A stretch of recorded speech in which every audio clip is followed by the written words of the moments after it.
Hey everybody, Larry here at Cameo Home Inspection Service and Cameo Real Estate School.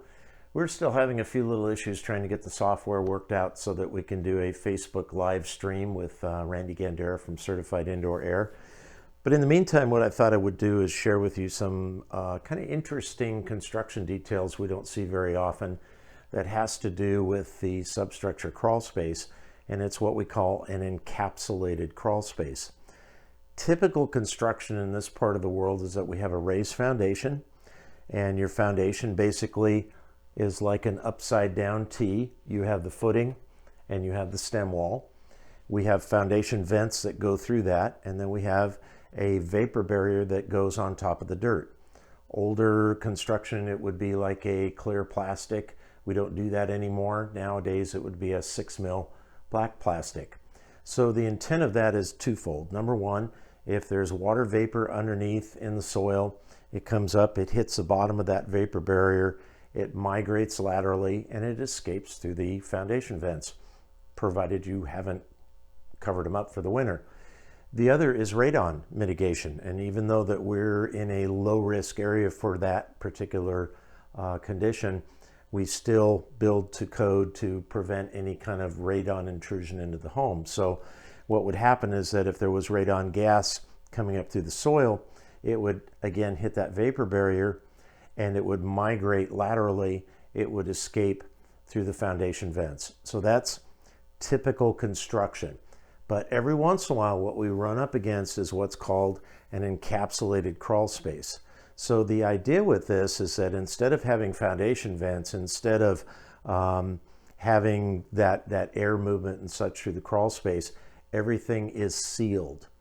And so this picture up on the right kind of exemplifies that. And so basically what you typically see, you have your foundation and your plastic goes on top of the soil and it goes up the foundation wall. And from there, it could go underneath the bottom plate of the stud wall. It could land on top of the sill plate. Sometimes from an inspection standpoint, it's about impossible to tell. But that is your typical layout. And then wherever you have posts and post footings, everything is sealed. So what you have to understand with this is that for this to work, for an encapsulated crawl space to work, it has to be perfectly and flawlessly sealed. You can't just take your plastic vapor barrier and have it overlap. It has to be taped, caulked, sealed, whatever it may be. The same thing around the footings for the post bases and so on. Is that ever done properly? Rarely. But you have to remember that if you have any gaps or any voids in this vapor barrier, radon barrier that we've installed, then you have stuff, particularly risky things like radon getting into the home. So typically then what's going to happen is you're going to have on top of that vapor barrier, you're going to have pea gravel. And the only reason you have that there is so that when people like me crawl through, you don't damage that plastic. All right. So that's the basic layout of an encapsulated crawl space. Interestingly enough, there are some building municipalities right now that are having this done on new construction.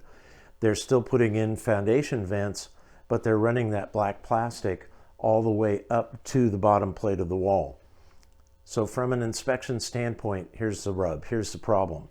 Number one, all this water vapor is migrating. It's going to go up the side of that stem wall. It's going to end, I don't know where. I don't know how patent that plastic is. I don't know if it's intact. But I do know that there's a genuine risk of having a really high moisture condition at the bottom plate of that wall. And if that happens, we're going to have rot damage. Secondly, is that I can't see what's going on behind that black plastic. And I don't care how many times you send me into that crawl space, I still cannot tell you what's going on behind that black plastic. And if you're going to have any kind of an encapsulated crawl space, if you're going to have any kind of a system where that portion of the stem wall is concealed, be it by black plastic or be it by a rigid styrofoam insulation like they used to do way back when, you need to have what is called a termite window. So let me explain. That's a termite. That's a window. That's not a termite window. And obviously I'm a really, really bad artist. All right. So a termite window is basically an opening into this plastic, or it's an opening into the styrofoam, whatever may be there, so that an inspector can go in and see if there's any insect activity.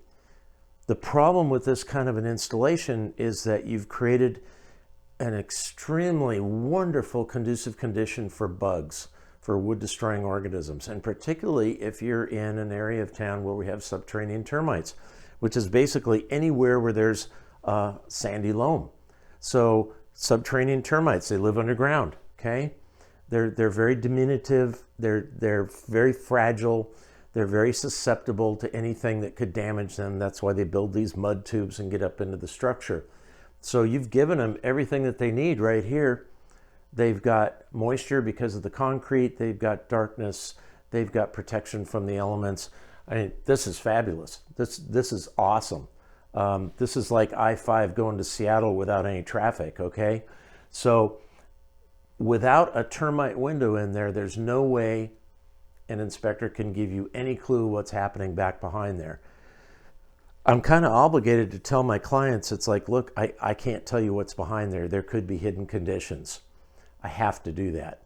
What other recommendations do I make? Should I tell them, well, you need to make a termite window around the entire perimeter of the structure? Basically, we're going to take this plastic and we're going to open it up. We're going to seal it so that we maintain that closure of that crawl space, but it gives me a window to see if there's anything actually happened on the concrete.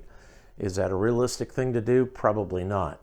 You know, that's just kind of crazy. But if you're in a part of town where there's subterranean termites, at a minimum, get people on a monitoring program.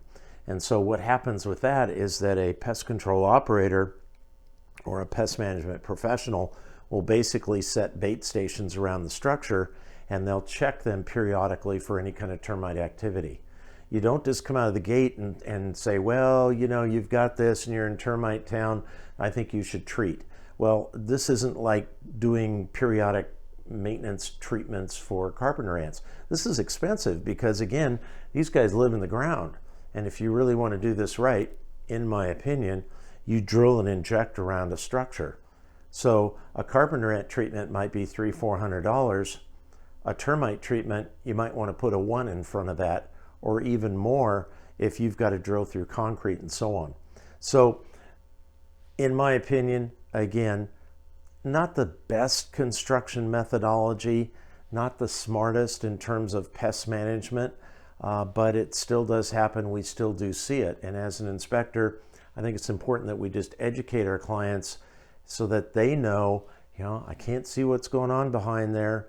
Hidden conditions may exist. And realistically, again, if you're in termite town, get on a monitoring program and have a pest management professional keep track of what's going on. So again, that's what's called an encapsulated crawl space. If you have questions, you know how to get a hold of me, and you can email me, you can private message me on Facebook, whichever works, but I hope that gives you a little bit of an explanation. Have a wonderful day.